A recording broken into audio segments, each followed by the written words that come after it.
welcome to this in-field training session where we will show you how to use a dumpy level. The first thing you'll need is a tripod. You get different types of tripods. Some are wooden, some are aluminium. For dumpy level, most of the times an aluminium one should work pretty fine. The first thing you do is place our dumpy level onto our plate and then make sure that we fasten it nice and tight. Next thing we're going to do is level our dumpy level. As you can see that it's got 3 foot screws. So we'll always turn 2 foot screws at a time to ensure maximum distance is covered when leveling. This will be the correct way how to level your dumpy level. Welcome to the dumpy level, or as some of you might know it, automatic level theory training. So, the first thing we'll talk about is setting up. There's a few points that we need to know when we're setting up our dumpy level. First one is make sure you've got a light tripod. Second one, make sure you keep the dumpy level horizontal to avoid damage or collimation error. Number 3, ensure using 2 foot screws at a time to bubble your dumpy level faster. And then number 4, we'll speak about good practice. So let's go a bit deeper in each of these individual points. Starting at number 1, make sure you have a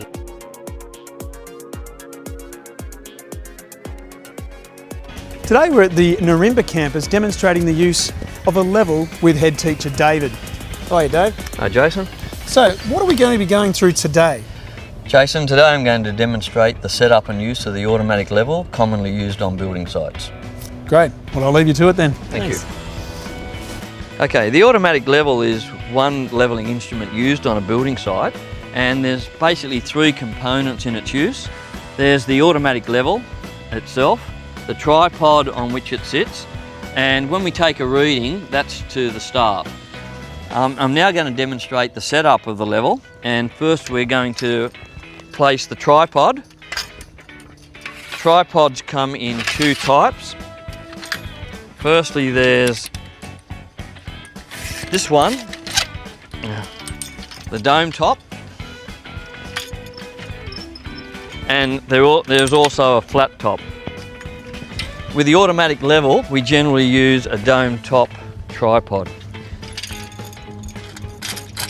The tripod legs have to be placed firmly in the ground, and we try and keep the top of the tripod level. The instrument's then removed from its case and placed on top of the tripod, and it's fixed by a screw from underneath.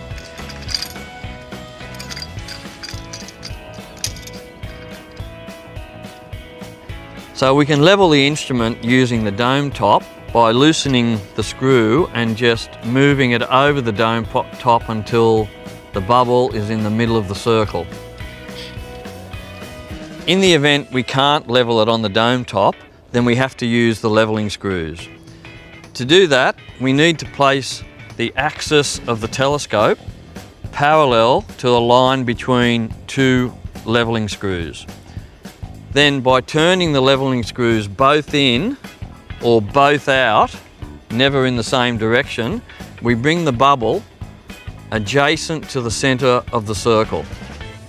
We then rotate the instrument 90 degrees and use the 3rd leveling screw to bring the bubble into the middle of the circle.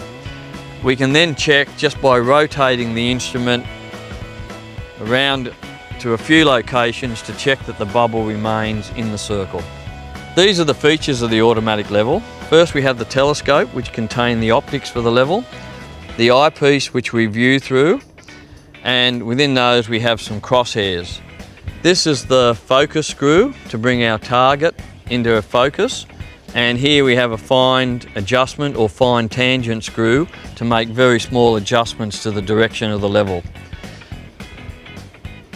Sitting on here we have the Bullseye Level, which we level the instrument to, and here we have a prism which allows us to view that bullseye target from the horizontal direction. The automatic level is a sensitive piece of equipment which must be cared for. The instrument can't be dropped and must be transported in its case well secured.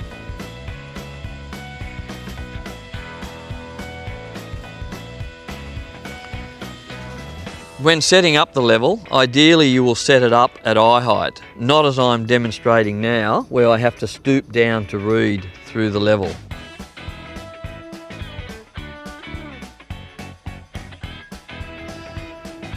When moving around the instrument, be careful not to place any pressure or put your weight on the tripod legs. This will push the level out of adjustment.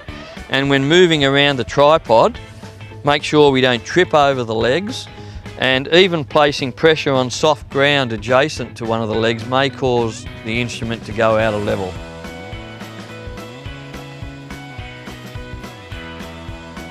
Thanks, Dave. So what we've just seen is setting up the tripod, placing the instrument, and then leveling the instrument. So what are we going to see next, Dave?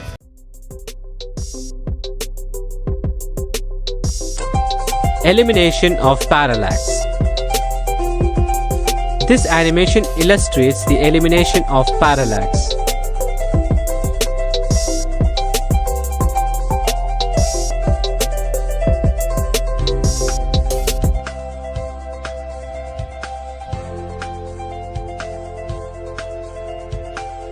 Parallax is a condition arising when the object formed in the telescope is not clear in the plane of the crosshairs.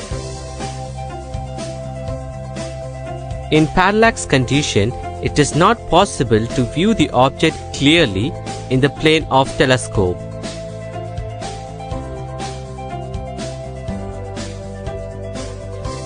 Parallax condition can be eliminated by adjusting eyepiece to view the crosshairs clear.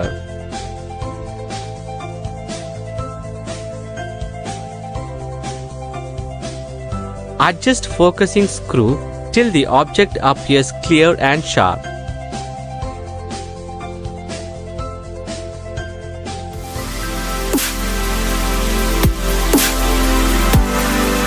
These three instruments function identically. They are all automatic levels. What makes these levels automatic? Well, each one contains a tiny set of mirrors that move automatically in response to Earth gravity, ensuring that the instrument line of sight is always perfectly level. If the instrument settles during use, this automatic compensator adjusts the line of sight simultaneously. Here you can see the top of the mechanism moving as the instrument is tilted. Because they contain compensators, automatic levels give greater precision than older uncompensated instruments can. In this view, you can see that each telescope has a telescope eyepiece and a leveling base. The simplest and most reliable modern instruments use 3 leveling screws. Here you can see the objective lens and the objective focus knob. Each instrument has a circular bubble level. When the telescope is properly leveled, the telescope line of sight is perpendicular to the direction of gravity. Some instruments include a small mirror that enables viewing the bubble level from the end of the instrument, like you see here. This convenient feature speeds up the setup process. Let's demonstrate the instrument setup process for an automatic level. First, with the tripod legs fully extended, mount the instrument on the tripod head. Many tripods use locking clamps to fix the leg lengths.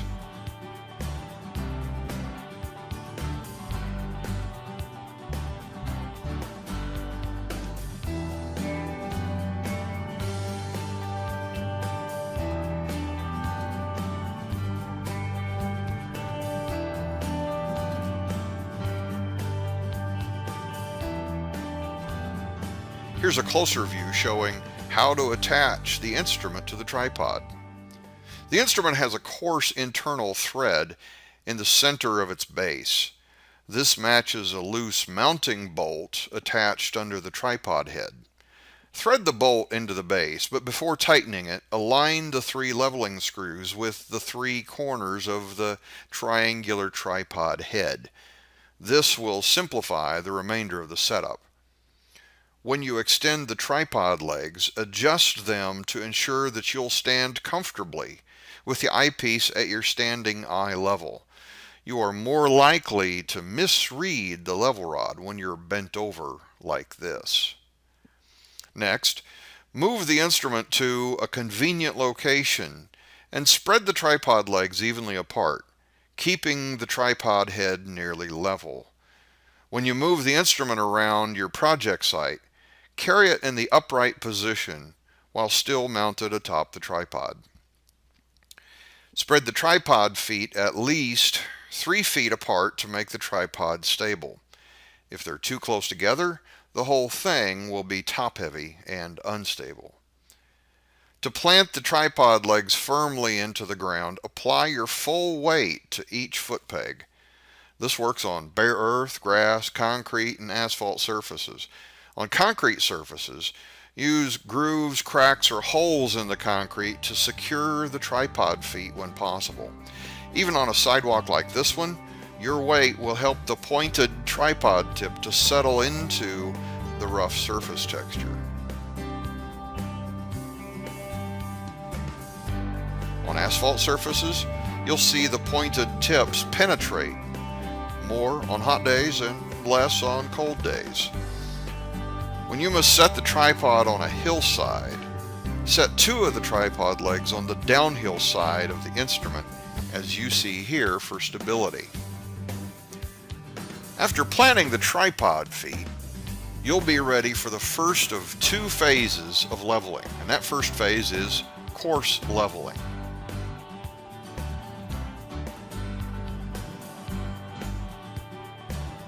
While viewing the bubble level, adjust the leg lengths to move the level bubble partly into the circle.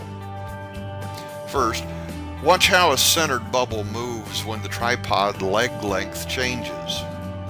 When I shorten the leg under the eyepiece here, you see the bubble move away from that leg.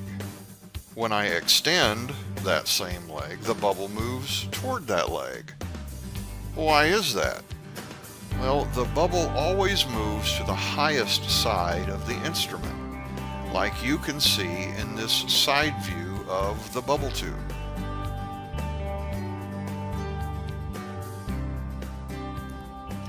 Here's a trick I use to change the leg length.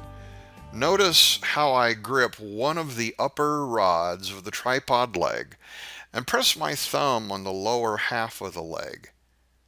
After releasing the clamp, I can relax my grip to allow the leg to shorten under the instrument's weight. Or I can adjust my grip and push with my thumb to make the leg longer.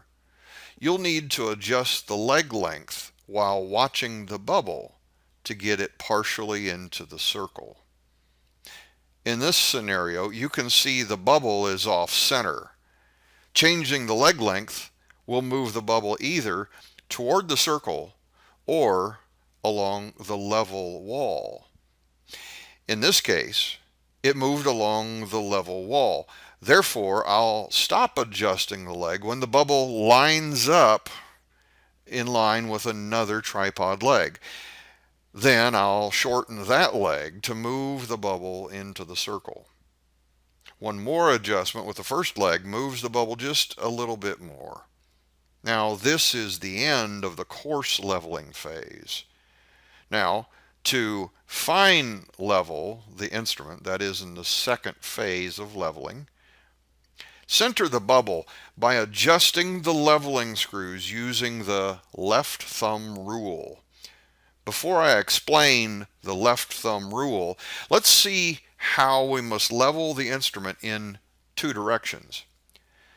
Using 2 screws simultaneously, you can level the instrument left to right and right to left. Since the knobs in the leveling base are actually turning on screw threads, you're shortening 1 screw while extending the other. Well, using the third screw alone, you can level the instrument back to front and front to back. So the left thumb rule works this way. With the eyepiece centered between two leveling screws, turn those two screws at the same speed in opposite directions. The bubble will move in the same direction as your left thumb. Use these two screws simultaneously to move the bubble left to right and right to left. Then, to move the bubble forward or back, use the third screw by itself. When the bubble is centered, turn the instrument 90 degrees roughly and ensure that the bubble returns to the circle. If it doesn't, adjust the screws and recheck it. If upon rechecking it, it's still not centered, well, then the instrument may require maintenance. Now, with fine leveling complete, you're ready to aim and measure. This instrument has an aiming sight. Light shining on the front of the aiming sight illuminates a white arrow like this one. When the white arrow roughly aligns with the level rod in the distance, you'll find the rod easily through the telescope. This instrument simply provides a groove along its top side to assist with rough aiming. This one has simple aiming sights like you would find on a rifle. Use your aiming sight along with your slow motion screw to find the rod easily. Each of these three instruments has a slow motion screw. The slow motion screw has a knob on both the left and right sides. Turning either knob will adjust the instrument direction smoothly and slowly and help you refine your aiming. Your first look through the instrument usually gives a blurry view, so adjust the objective focus knob, that is the biggest knob, until you see the rod markings.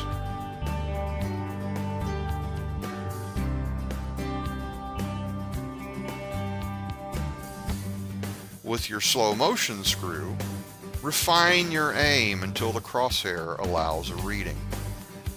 Often the crosshair may not be visible at your first look. The crosshair isn't broken or missing, it's merely out of focus. Rotate the eyepiece until the crosshair comes into its sharpest focus. Now, it's time to test your focusing results for parallax. Parallax exists when the crosshair appears to move up and down as you move your head slightly up and down. If you detect parallax, refocus the crosshair to its sharpest and darkest condition, and then adjust the objective focus as needed. A few fine adjustments usually get rid of parallax. The mark you see here above the leveling screw indicates the center of the adjustment range in the screw. After all measurements are complete, and before removing the instrument from the tripod, return the leveling screws to their centered positions. The next time you remove the instrument from the case, the screws will be centered and ready to use.